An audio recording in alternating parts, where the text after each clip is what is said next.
मत्ती 17:19।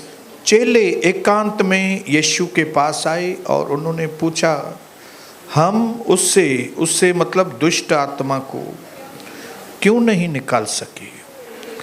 तब यीशु ने उनसे कहा, अपने विश्वास की कमी के कारण। लेकिन ये हिंदी ट्रांसलेशन है, कई बार हिंदी ट्रांसलेशन थोड़ा गड़बड़ है।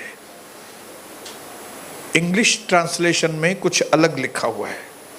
मैं तुमसे कहता हूं कि यदि तुम्हारा विश्वास राई के दाने के भी बराबर हो तो तुम पहाड़ से यह कहो कि यहाँ से सरक कर वहाँ चला जाए तो वह चला जाएगा और तुम्हारे लिए कोई भी बात असंभव न होगी। इंग्लिश में लिखा हुआ है कि कई दुष्ट आत्माएं,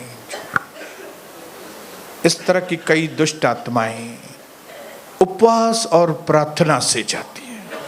जब चेलों ने मसीह को पूछा कि प्रभु, हम इस दुष्ट आत्मा को नहीं निकाल पा रहे थे, हम बोल रहे थे निकल जाओ तो नहीं निकल रही थी, लेकिन आपने बोला निकल जाओ तो वो निकल गई, ऐसा क्यों? तब प्रभु ने उनको जवाब दिया कि कई ऐसी दुष्ट आत्माएं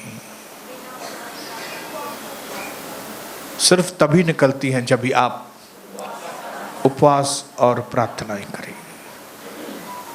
तो मैं आज आपको फिर से रिमाइंडिंग कॉल देना चाहता हूं ताकि हम अपने टॉपिक से भटके नहीं।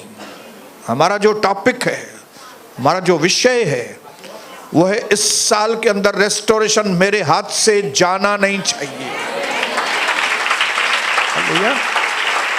दूसरों के चक्कर में मैं नुकसान में न जाऊं। हालेलुया। जिस चीज को परमेश्वर ने मेरे लिए रखा है, जमीन इधर की उधर क्यों ना हो जाए, मैं उस ब्लेसिंग को, उस रेस्टोरेशन को, उस जो मुझे वापस बनाना है, प्रभु मुझे बना रहा है, वापस मेरी खोई हुई चीजें मुझे दे रहा है, वापस मुझे चांस दे रहा है, मैं उस चांस को मैं वापस न खोऊं, इसके लिए मुझे उपवास और प्रार्थना में निरंतर रहना है।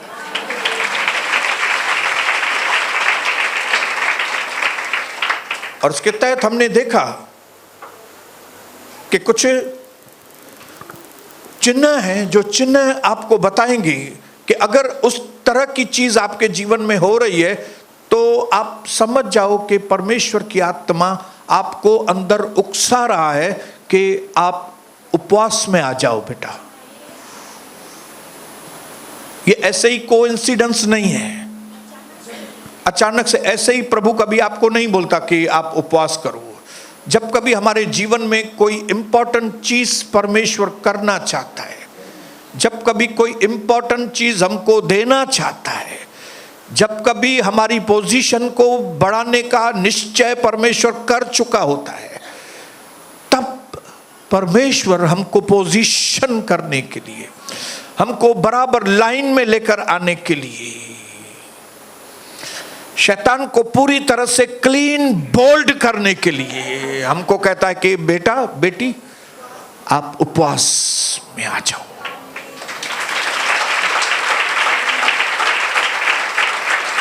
और उसके तहत हमने देखा कि जब कभी आपके मन में परमेश्वर के लिए भूख और प्यास आपको लगता है कि बढ़ गई है, आपको ऐसा खुद को महसूस हो रहा है कि भाई आपके प्रार्थना करने का तरीका पहले वाला नहीं है, बदलाव आया है, जो चीजें पहले मांगते थे अभी वो सारी चीजों में आपको इंटरेस्ट नहीं है अभी, अगर इस तरह का माहौल आपके अंदर दिख रहा है, चिन्ह दिख रहा है, तो ये चिन्ह कंफर्म समझ के चलिए कि परमेश्वर आपसे बातें करेगा कि मैंने ये सारी चीजें तुम्हारे अंदर पैदा की हैं ताकि अब तुम उपवास और प्रार्थना करो, ताकि मैं तुम्हारी आत्मा में तृप्ति लेकर आऊं।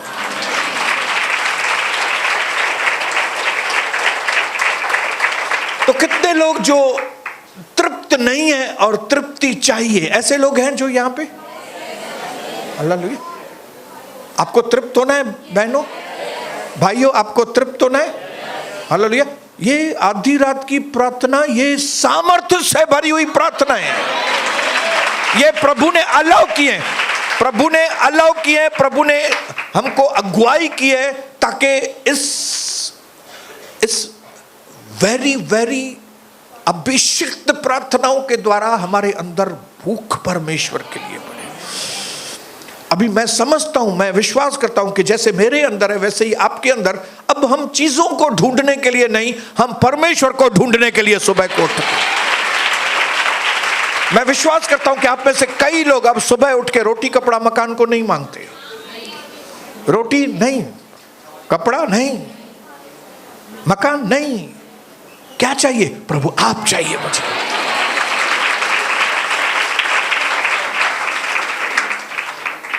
जब प्रभु आपको पूछेगा कि आपको क्या चाहिए, तब आप सुलेमान की तरह बोलेंगे मुझे कुछ नहीं चाहिए प्रभु, मुझे बस आप बुद्धि देना ताकि मैं आपके काम को मैं बराबर से पूरा करूं। क्यों? क्योंकि आपको समझ में आ जाएगा कि भाई जब यीशु मेरे साथ है तो ये रोटी कपड़ा मकान मेरे को मिलेगा ही मिलेगा। फिर हमने देखा कि नंबर 2 जो सेकंड साइन है कि कई बार हम अपने आप को ऐसी परिस्थिति में देखते हैं जहां पे आपको दिशा की जरूरत है।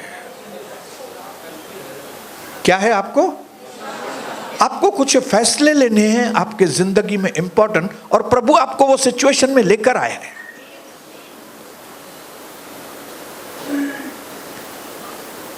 कि जब आपके अंदर कंफ्यूजन होता है, मैं ये करूं कि ये करूं, मैं ये आदमी की बात मानूं कि मैं परमेश्वर की बात मानूं। हालेलुया। मुझे ये चीज करनी चाहिए कि ये चीज नहीं करनी चाहिए। बड़ा फैसला। हालेलुया। मैं कैरियर को चुनूं कि परमेश्वर के घर को चुनूं। ये बड़े फैसले हैं। हालेलुया। और ऐसे वक्त पे ये चिन्ह है, परमेश्वर आपके अंदर आवाज देता है, उपवास और प्रार्थना करो। क्यों? क्योंकि उपवास और प्रार्थना आपको सही फैसला लेने में गाइड करेगा, आपको पोजीशन पे लेकर आएगा कि आप सही मार्ग को पकड़े, सही रास्ते को पकड़े। एस्तर को सही मार्ग मिला, एस्तर को सही समय मिला, एस्तर को सही शब्द मिले, जिसकी वजह से एस्तर को सही नतीजे मिले लास्ट।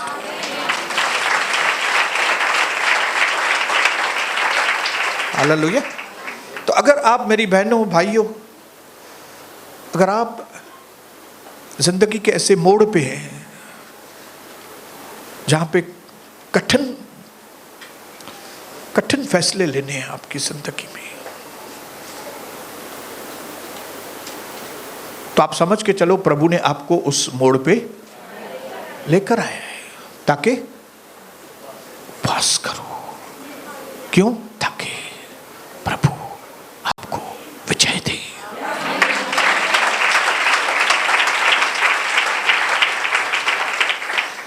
बोलिए हालेलुया, बोलिए हालेलुया। आज हम तीसरी साइन को देखेंगे। मैं ये सारी चीजें इसके लिए आपको बताना चाहता हूं ताकि जब आप इस साल में उपवास करें तब ये समझ के चलें कि अभी मेरे जिंदगी में मकसद है, और जब मैं उपवास और प्रार्थना के साथ आगे बढ़ूंगा तो ही वो मकसद मेरी जिंदगी के अंदर पूरा होगा। हालेलुया, बोलिए हालेलुया। तीसरी साइन जो मैं आपको बताना चाहता हूं वो ये है कि जब कभी आपके मन में आंध मांद बहुत बढ़ गई है, बेचैनी, स्पिरिचुअल बैटल लगता है आपको, लड़ाई थोड़ी बड़ी तेजी से लड़ाई लड़नी पड़ रही है, मुझे लड़ाई तेज हो रही है, जो निगेटिव पावर है वो मेरे ऊपर भारी पड़ना चाहता है, हावी होना चाहता है। हालेलुया। कई क्षेत्रों में शायद वो भारी पड़ा है, आप कुछ गलत सलत में लग गए, आपसे ये गलत काम करा दिया, आपसे वो गलत काम करा दिया, आपको ये गलत, और आपको समझ में भी आता है ये मैं गलत कर रही हूं, मैं ये गलत कर रहा हूं, ये नहीं, मुझे ये नहीं करना चाहिए था, लेकिन मैं, अरे हो गया है मेरे से, जिसमें से आपको समझ में आएगा कि आत्मिक युद्ध चालू हो गया है आपके अंदर। शैतान झटके दे रहा है आपको, निराशा झटके दे रहा है और आपकी हिम्मत तोड़ रहा है। जब ये चिन्ह आपको दिखाई दे तब आप समझ के चलो आपको उपवास और प्रार्थना करनी है। हालेलुया। एक पिताजी अपने बेटे को चेलों के पास लेकर आया कि इसके अंदर दुष्ट आत्मा है, आप निकालो। और चेलों ने समझा हम तो निकालते ही हैं दुष्ट आत्मा, कोई बड़ी बात नहीं है, चलो पहले जैसे निकालते थे अभी इसके अंदर निकालो, निकल जाओ यीशु मसीह के नाम से। लेकिन देखा तो वो निकल ही नहीं रही है। अरे निकलो, निकल ही नहीं रही है। तब वो पिताजी बेचारा परेशान हुआ, उसने बोला मालूम नहीं क्या हुआ है। चेलों को प्रभु के पास लेके गया अपने बेटे को, और प्रभु को बोला प्रभु मैं चेलों के पास लेके गया था लेकिन आपके चेले इसको नहीं निकाल पा रहे, तो आप कुछ करो।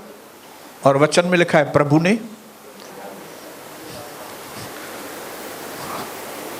18 वचन में लिखा है तब प्रभु यीशु ने उसे डांटा और वो भूत, वो दुष्ट आत्मा उसमें से निकल गया और लड़का उसी समय अच्छा हो गया। अब यीशु निकाल रहा है लेकिन चेले नहीं निकाल रहे। इसका मतलब है चेलों के लिए ये लड़ाई जो थी ना वो थोड़ी भारी है, हाँ हैवी है। आप लड़ाई लड़ रहे हैं लेकिन आपके लिए भारी है वो लड़ाई।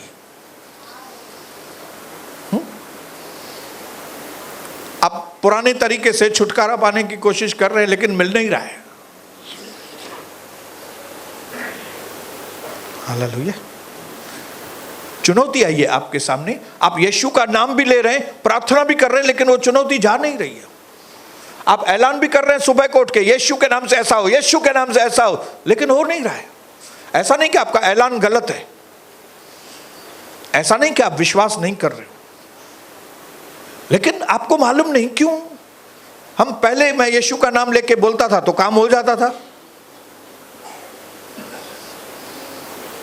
मैं ऐलान करता था तो काम हो जाता था, मैं सीरियस प्रार्थना करता था तो छुटकारा हो जाता था मेरा, लेकिन मालूम नहीं ये टाइम को क्या हो गया है।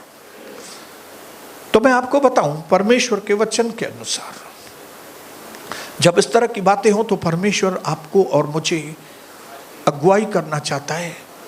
उपवास करो, इसके लिए नहीं कि आपका प्रार्थना जीवन ठीक नहीं है, इसके लिए नहीं कि आप वचन में कमजोर पड़ गए और वचन ऐलान, आपको वचन मालूम है और वचन ऐलान भी कर रहे हैं, लेकिन प्रभु आपको बताना चाहता है कि आपके प्रार्थना में कोई प्रॉब्लम नहीं है, आपके ऐलान में कोई प्रॉब्लम नहीं है। प्रॉब्लम यह है कि कई दुष्ट आत्माएं जो हैं उसके लिए आपके अंदर जो अधिकार है वो बड़ा अधिकार की जरूरत है, हाई लेवल के अधिकार की जरूरत। अभी हवलदार के पास भी अधिकार है, लोकल इंस्पेक्टर ऑफ पुलिस उसके पास भी अधिकार है, फिर उसके बाद हायर अथॉरिटी कमिश्नर, फिर उसके बाद डीजी। तो डीजी का अधिकार बड़ा है, हवलदार का अधिकार, हालेलुया। कई चोर हवलदार से नहीं भागते, हवलदार को खीसे में लेके घूमते हैं। तो कई बार हम अपनी आत्मिक पोजीशन में हवलदार लोग हैं और हमको लगता है हम हवलदार ही बने रहेंगे, तो काम हो जाएगा। हवलदार बनने से काम नहीं होगा। आपको उन्नति करके सीनियर इंस्पेक्टर बनना है, और अगर आप सीनियर इंस्पेक्टर हैं तो आपको कमिश्नर बनना है, और अगर आप कमिश्नर बने हैं तो आपको डीजी बनना है, डीजे नहीं।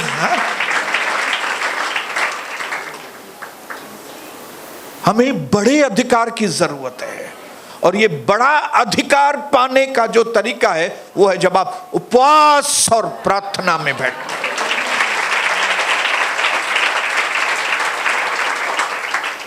आपको मालूम है, जब यीशु मसीह को अपनी सेवा चालू करनी थी, उसको मालूम था कि मेरे सामने शैतान और ये उसकी जो दुष्ट आत्मा है वो मुझे रोकने के लिए आएंगी, तो उनको भगाने के लिए मेरे को अधिकार की जरूरत है। और वो अधिकार उसको मालूम था कि खाली प्रार्थना से नहीं आएगी, लेकिन जब मैं 40 दिन उपवास और प्रार्थना करूंगा तब वो बड़ा अधिकार मेरे पास। और उसने उस 40 दिन के अंदर उस उपवास और प्रार्थना के द्वारा वो अधिकार हासिल किए, और उसके बाद आपको मालूम है कि उसने शैतान को कैसा भगा दिया।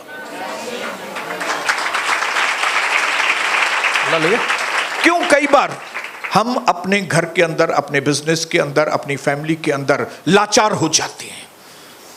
ये लाचार कौन होते हैं मालूम है? जिनको बढ़ने की उम्मीद नहीं है, जिनको बढ़ने की चाह नहीं है। उनको लगता है हम बढ़ गए हैं, जबकि वे हवलदारी है।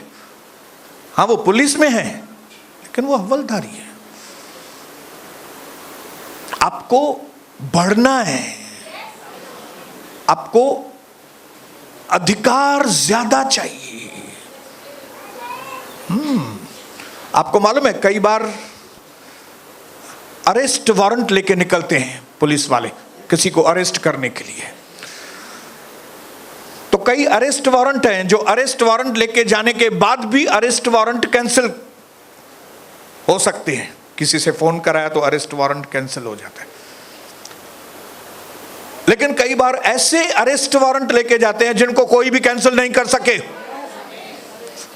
हाँ, पुलिस वाले को मालूम है कि मैं आया हूं, आज इस व्यक्ति को अरेस्ट करके ही जाऊंगा, क्योंकि इस अरेस्ट वारंट को कोई भी कट नहीं कर सकेगा।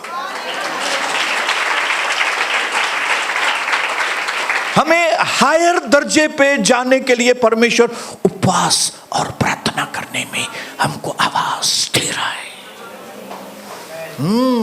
एक होती है लोकल अदालत, एक होती है हाई कोर्ट, एक होती है सुप्रीम कोर्ट। तो अगर लोकल अदालत में केस हार गया तो लोग बोलते हैं चलो चलो हाई कोर्ट में जाएंगे, और हाई कोर्ट में भी हार गए तो बोलते हैं चलो चलो सुप्रीम कोर्ट जाएंगे। लेकिन अगर सुप्रीम कोर्ट में आ गए, उधर हार गए तो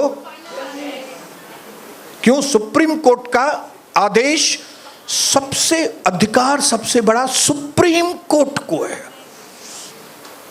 इसी प्रकार हमारे जीवन के अंदर अगर हम वही पुराने ही विश्वासी हैं, बस आए वही परमेश्वर ने जगत से ऐसा प्रेम किया, उसने अपना इकलौता पुत्र दे दिया ताकि जो कोई उस पर विश्वास करे वो नाश न हो पर अनंत जीवन पाए, उधर ही अटके हुए हैं। अगर रिकॉर्ड उधर ही अटका हुआ है, आप आगे नहीं बढ़ पाएंगे। आपको आगे बढ़ना है। एक विश्वासी को नेक्स्ट लेवल चेला बनना है। एक चेले को नेक्स्ट लेवल दुल्हन बनना है। आप कौन सी पोजीशन में है मालूम नहीं। अगर आप खाली विश्वासी हैं, बस आ रहे हैं जा रहे हैं, नहीं चलेगा। आपको उपवास और प्रार्थना से विश्वासी से आगे बढ़कर चेला बनना है, और फिर उपवास और प्रार्थना में बढ़कर चेले से उसकी पवित्र दुल्हन बननी है।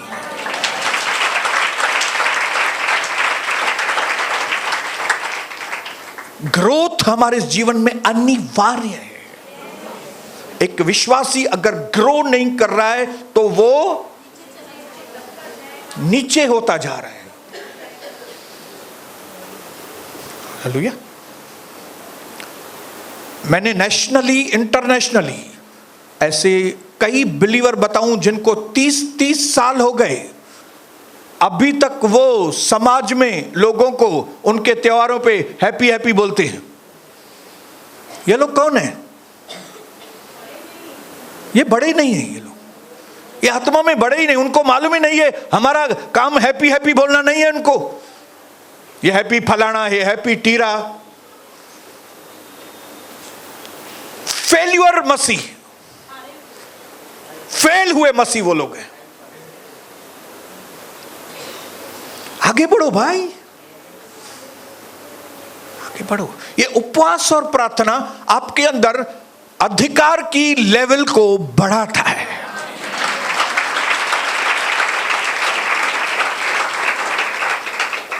हालेलुया। जो शैतान पहले आपके बोलने से निकलता था वो थोड़ा कमजोर शैतान था लेकिन अभी शैतान ने देखा कि इसके सामने जो मेरे कमजोर साथी हैं वो भाग रहे हैं, तो उसने कुछ मजबूत साथियों को आपके सामने भेजा है ताकि आपको वो दबाए। तो अगर शैतान ने अपने मजबूत साथी को भेजा है तो हमको भी मजबूत होना है भाई। हालेलुया, बोलिए हालेलुया। ये बॉक्सिंग है या कोई भी जो लड़ने का तरीका है ना, वो उसमें खाली एक दो टैलेंट बस ऐसा करके मारा, ऐसा मारा, ऐसा मारा, खाली ऐसा मारने से नहीं होता है। ऐसा करके सडनली उसकी गर्दन को पकड़ना है, सुलाना है और सब दबाओ। अब बोलेंगे मुझे बॉक्सिंग आती है ना ब्रदर। अरे ऐसा नहीं कर, खाली ऐसा नहीं चलेगा काम। अभी तेरे को अपनी बांह ऊपर करनी पड़ेगी। ऐसे क्यों करें? उसकी गर्दन, उसकी गर्दन को अंदर दबाओ और फिर धड़क से नीचे करो और फिर उसकी गर्दन, अपना घुटना उसके ऊपर रखो। पूरी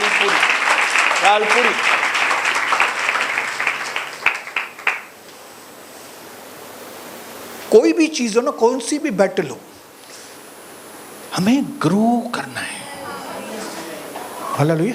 जिंदगी का नाम बढ़ना है, जिंदगी का नाम चलना है आगे, जिंदगी का नाम दौड़ना है आगे, रुक जाना नहीं है। अभी तक हमने कई बातें देखी नहीं, सुनी नहीं, सोची नहीं, लेकिन परमेश्वर ने हमारे लिए रखी है। कभी मिलेंगी वो जो आज तक हमने नहीं किया। जब वो करेंगे तो जो चीज आज तक हमें नहीं मिली वो मिलेगी। आप वही पुराना ही कर रहे हैं तो नई चीजें नहीं मिलेगी।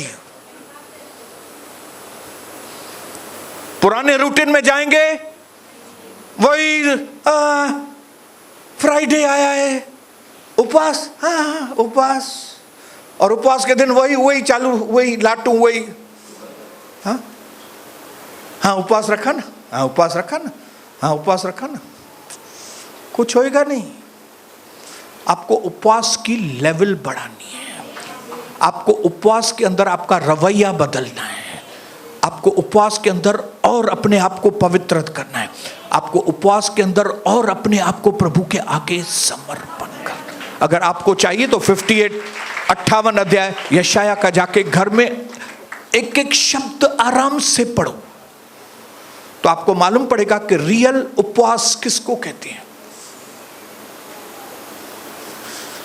तो जब कभी कई प्रॉब्लम्स ऐसे आपके जीवन में आए ना, तो इसके लिए नहीं आए कि आप दबकर मर जाओ, लेकिन ये प्रॉब्लम्स इसके लिए आपके सामने क्योंकि परमेश्वर आपको हायर अथॉरिटी देना चाहता है, और हायर अथॉरिटी देने के लिए परमेश्वर आपको बोलता है कम ऑन, उपवास करो, मेरे पास आओ, मैं तुमको हायर अथॉरिटी दूंगा। लेकिन ये सारी चीजें उन लोगों के लिए जिनको बढ़ने की जिज्ञासा है, जिनको कुछ पाने की जिज्ञासा है, जिनकी इमेजिनेशन कहां से कहां पहुंचती है, जो कुएं के मेंढक नहीं है, उतने ही कुएं में ही बस उतने ही है। वही बैरक नंबर 564, बैरक नंबर 502 इतने, और इधर फिर नेहरू चौक, और फिर उधर ही सीरू चौक, बस इधर ही हिता का हेस्ते ही हिता का। ये लोग नहीं आगे बढ़ने वाले हैं जब तक कि आपकी इमेजिनेशंस, आपकी थिंकिंग हायर थिंकिंग नहीं होगी, तब तक वो आपको हायर चीजें मिलने वाली नहीं।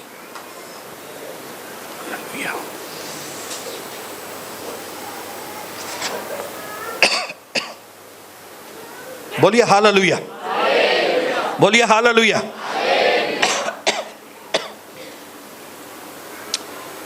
बिकॉज सम बैटल, क्योंकि कुछ लड़ाइयां require prayer and fasting to unlock a new level of spiritual authority. That is why God is telling you to add fasting to your prayers. प्रभु कहता है आप प्रार्थना कर रहे हो ना, अच्छी बात है, आपकी प्रार्थना में कोई तकलीफ नहीं है, लेकिन क्या करो, क्योंकि आप जय नहीं पा रहे हो भाई। कई लोगों ने अपने आप को उस हार वाले जीवन में अपने आप को डाल दिया, हारे लिया है। हाँ, क्या हुआ, मैं बस हारा ही हूं भाई। क्यों हार रहे हो, जवाब ही नहीं। कुछ बात करो उनसे, भाई ऐसा क्यों कर रहे हो, जवाब ही नहीं, जवाब ही नहीं। क्यों? उन्होंने अपने आप को हारे हुए एटमॉस्फेयर में उन्होंने अपने आप को एडजस्ट कर दिया है। जय पाने की तमन्ना ही नहीं है, जय पाने की उत्सुकता ही नहीं है, तड़प ही नहीं है कि मैं इस बात के ऊपर जय पाऊं। लेकिन आज मैं आपको बताऊं, अगर ऐसी बैटल्स, ऐसी लड़ाइयां आपके जीवन में हैं जिसके ऊपर आप जय नहीं पा रहे हो, इसका मतलब है आपको जरूरत है क्या? बोलो बोलो, अपने आप को बोलो, मुझे क्या। और यही आपके विजय की निशानी है। अगर आपने उपवास को समझ लिया ना कि मुझे उपवास जोड़ना है, ये आपके विक्ट्री की साइन है।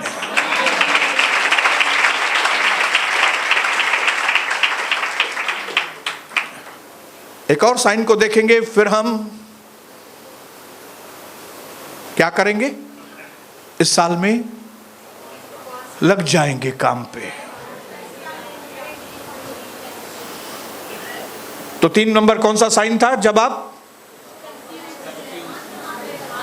आप ऐसी युद्ध में जिसमें जय ही नहीं पा रहे हैं, जय मिले ही नहीं भाई, फैमिली में जय मिल ही नहीं रही है, बिजनेस में डील हो ही नहीं रही है अच्छी, गधा मजदूरी से निकल ही नहीं रहा हूं मैं, कितनी कोशिश करता हूं।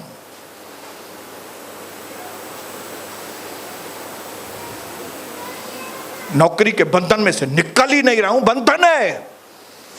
आप लड़ाई नहीं लड़ पा रहे हो, हार रहे हो, प्रार्थना कर रहे हो लेकिन बाद में भी हार रहे हो, उसके बाद भी ऐलान भी कर रहे हो मैं नौकरी में से निकलूं, लेकिन हो नहीं रहा है। क्या करो? उपवास जोड़ो, उसके अंदर अथॉरिटी बढ़ेगी। क्यों? क्योंकि कई दुष्ट आत्माएं हायर अथॉरिटी से भागती है।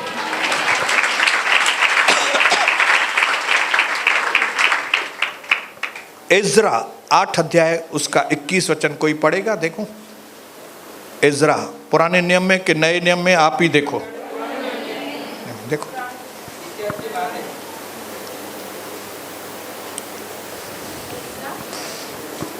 8 उसका 21। तब मैंने वहां अर्थात अहवा नदी के तट पर उपवास का प्रचार इस आशय से किया कि हम परमेश्वर के सामने दीन हो और उससे अपने और अपने बाल बच्चों और अपनी समस्त संपत्ति के लिए सरल यात्रा मांगी। एक नई यात्रा की शुरुआत इज़रा को समझ में आई कि हमें जाके उस टूटे हुए मंदिर को बनाना है। हालेलुया। एक नया सेटअप मुझे चाहिए, मुझे नए मददगार की जरूरत है। आपको अंदर समझ में आ गया होगा कई लोगों को, क्योंकि आपने कई दिनों से परमेश्वर को पुकारा है, आपने दुख भी उठाए हैं, आपने सब्र भी किया है, धीरज भी किया है। अभी आपको लगता भी है कि मानो मंजिल एकदम करीब है, मानो बस आज नहीं तो कल कभी भी दरवाजा खुल जाएगा, मानो कुछ ऐसा लगता है बस बस अभी कुछ बड़ा होने जा रहा है, तब परमेश्वर आपको कहता है उपवास में आ जाओ। क्यों? ताकि परमेश्वर आपको सेटअप करके दे। सेटअप को क्या बोलेंगे? आपको बेस बना के दी। आपके जिंदगी का सेकंड इनिंग शुरू हो रहा है उपवास, जैसे मेरी जिंदगी का सेकंड इनिंग चालू हो रहा है। अभी नया सेशन मेरी जिंदगी का शुरू हो रहा है। मुझे नया सेटअप चाहिए। जब मेरे पास ताकत थी, जब मेरे पास फुर्ती थी, बहुत से ऐसे काम किए जो जवानी में कर सकते हैं, लेकिन अभी मेरी जिंदगी का सेकंड पार्ट है जहां पे मुझे एक नया सेटअप चाहिए, जहां पे मुझे चाहिए कि मैं थोड़ा इशारा करूं और काम हो जाए। मुझे ऐसे लोग चाहिए जो मेरे साथ विश्वास योग्य। मुझे अब ऐसे लोगों की जरूरत है जो मुझे ना बोलने, मुझे थकाने वाले लोग नहीं, मुझे गधा मजदूरी कराने वाले लोग नहीं मुझे चाहिए। मुखे कम ॾियण वारा माण्हू न खपनि भाई वे लॻल हुजे कम ते। नहीं, मुझे अभी ऐसे लोग चाहिए जिनको मैं इशारा करूं और वो प्रभु के काम में। क्योंकि कोई वक्त था मैं बहुत एक्टिव था वो सब कामों में, मार खाने में भी एक्टिव था, लेकिन अभी मार खाने में एक्टिव नहीं हूं भाई। मारू खाधी हूं ओडी महिल ठीक हुयो, धोखे खाए ठीक है, वो वक्त था, सब मैंने सहन किया। लेकिन अभी मैं प्रभु से क्या चाहता हूं कि मुझे एक ऐसी कलीसिया का सेटअप दीजिए, मुझे ऐसे लोग दीजिए गिदयोन वांगुर, गिदयोन के जैसे, जो लोगों की परवाह न करते हुए चप्पड़ चप्पड़ चप्पड़ उनके सामने, क्योंकि परमेश्वर ने उनके लिए एक महिमा की नदी बहा के रखी है, तो उनको लोगों की नहीं परवाह, उनको एक ही चीज हो कि ये नदी बह रही है जीवन जल की, कोई देखे या कुछ भी करे, मुझे तो इस जीवन जल से पीना ही है।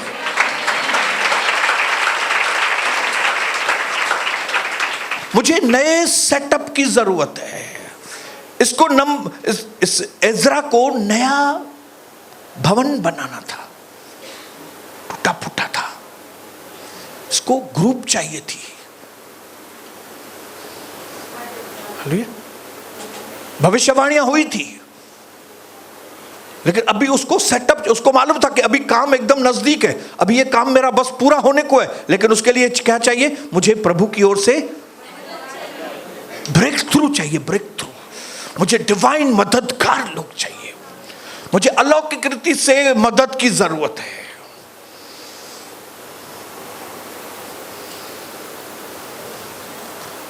कितने लोगों को अलौकिक तरीके से मदद की जरूरत है? तो यह समय है कि जब आपको विस्पर करेगा प्रभु, अंदर बुण बुण कंदो प्रभु तव्हांखे नंढे आवाज में ऐं चवंदो उपवास कर। I will give you a new setup, new breakthrough. The time has come. मुझे खबर है, मुझे मालूम है, मेरे लिए समय आ गया है जब मुझे एक नई प्रभु का दर्शन मिलेगी, पुरानी प्रभु का दर्शन नहीं। मुझे भवन भी नया चाहिए और मुझे लोग भी अंदर से नए चाहिए। मुझे नए सेटअप की जरूरत है।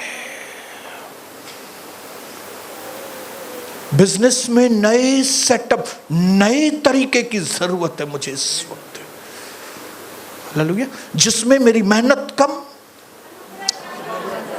अनुग्रह ज्यादा। हालेलुया। जिंदगी भर आप गधा मजदूरी करते रहेंगे दादा? हाँ, रात को 9 बजे 10 बजे तक आप धंधे पे बैठे रहेंगे? जिंदगी भर ऐसा करना है आपको? जिंदगी भर आपको रिटेल का काम करके रात को 11 बजे तक घर में जाना है?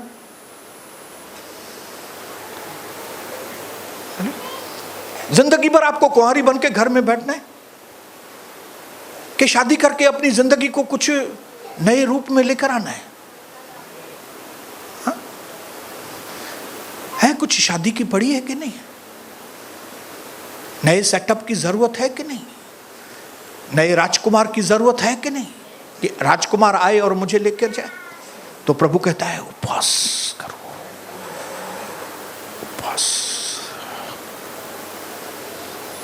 नेहम्याह को एक ऐसे सेटअप की जरूरत थी कि मैं जो यरूशलेम की दीवारें हैं, चारों ओर दुश्मन है, लेकिन मुझे एक ऐसा सेटअप चाहिए, मुझे ऐसी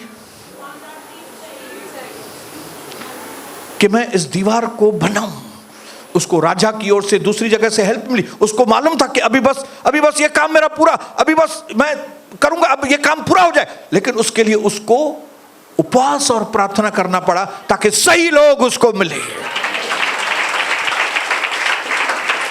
पहला तिमुथी 1 अध्याय उसका 18,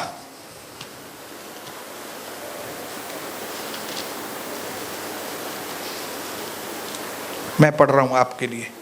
हे मेरे पुत्र तिमुथियुस, उन भविष्यवाणियों के अनुसार जो पहले तेरे विषय में की गई थी, मैं तुमको यह आदेश देता हूं कि तू उनके अनुसार अच्छी लड़ाई को लड़ता रहे।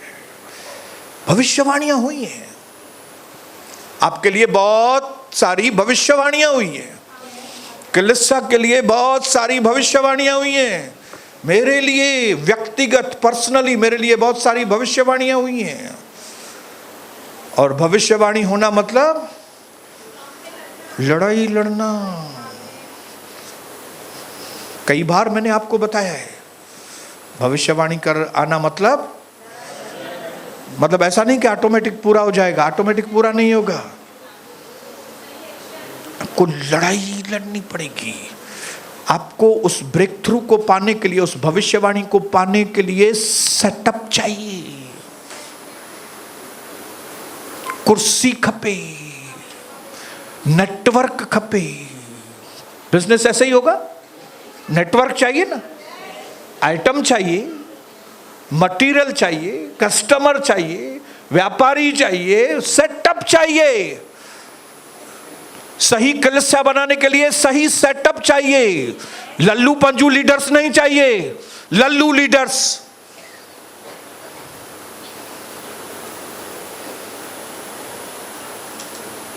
बाहर खड़े रहो, मशाला मुंह में है, लोगों को वेलकम कर रहे हो, आइए आइए आइए।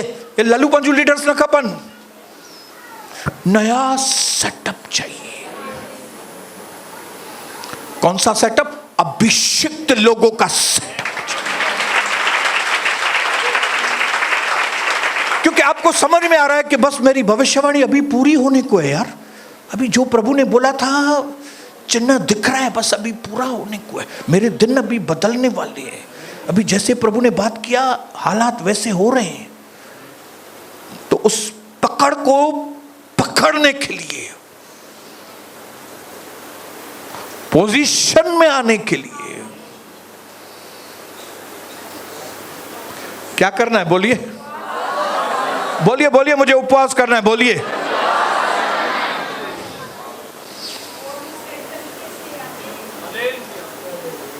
आंध में नहीं आना है। ये उपवास और प्रार्थना क्या करता है मालूम है?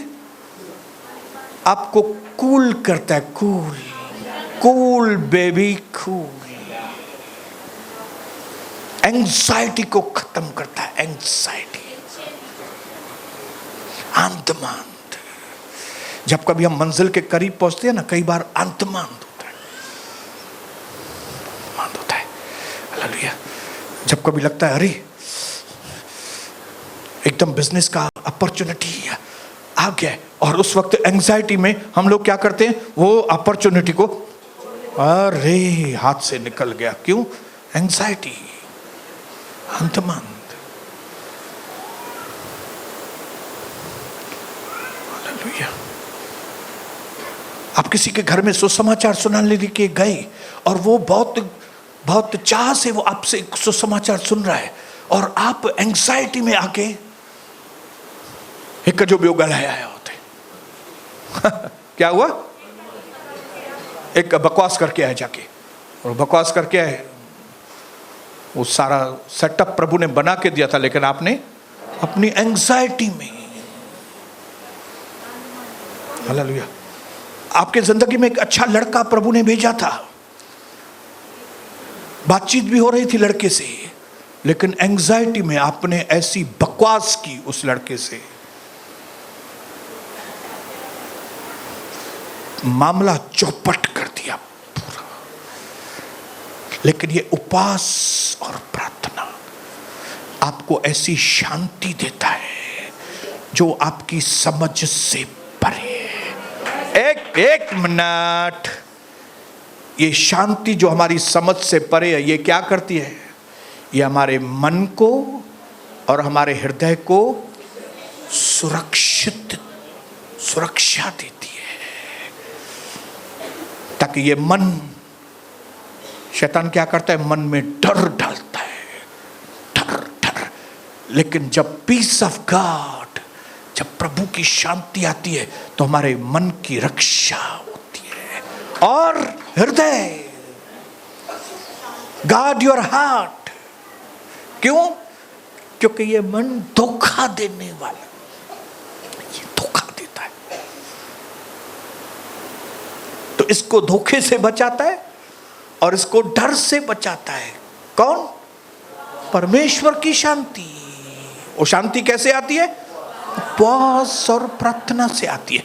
और आप रिलैक्सली, भरोसे में चल के, सब्र और धीरज के साथ, सेटिंग में आगे आगे बढ़ के, यूसुफ के जैसे 24 घंटे के अंदर, एक रात यूसुफ ने जेल में सोया था, लेकिन दूसरी रात वो महल में सोया था।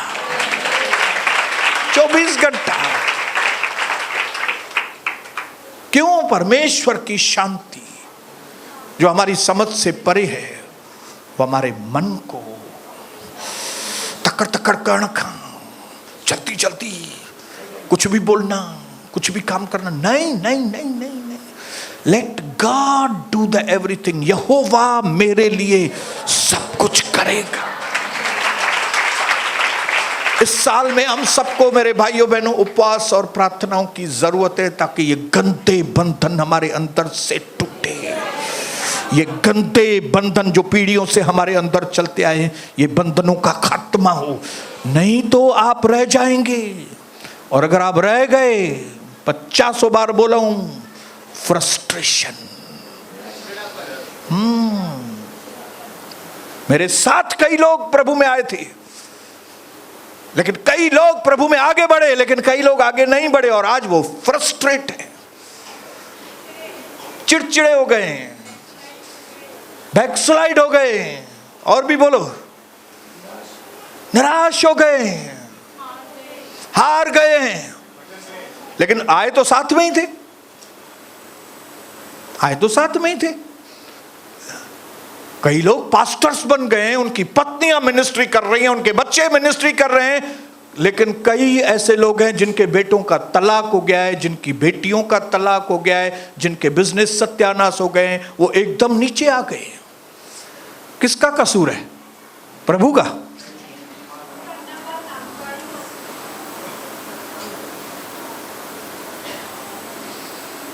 क्या करना है हमको? क्या करना है ब्रदर तुलसी? क्या करना है आपको? कितने साल हो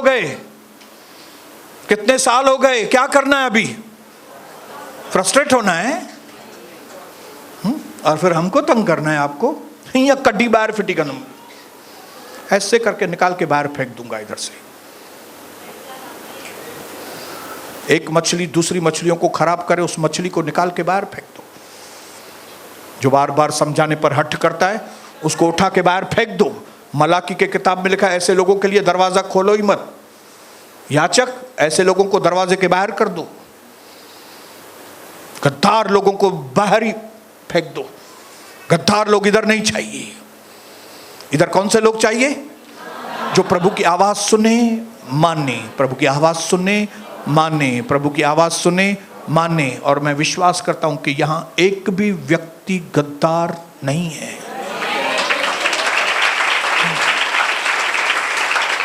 कई लोगों के अंदर से गद्दारी की चिन्ह आता है, लेकिन मैं विश्वास करता हूं वो गद्दार नहीं है, वो प्रभु के दास और दासी है। प्रभु आपको बहुत आशीष करे। अपने अंदर यहां से फैसला करके जाना कि मुझे अपने अथॉरिटी को बढ़ाना है, मुझे अपने मंजिल पर पहुंचना है, मुझे परमेश्वर की ओर से सेटअप चाहिए।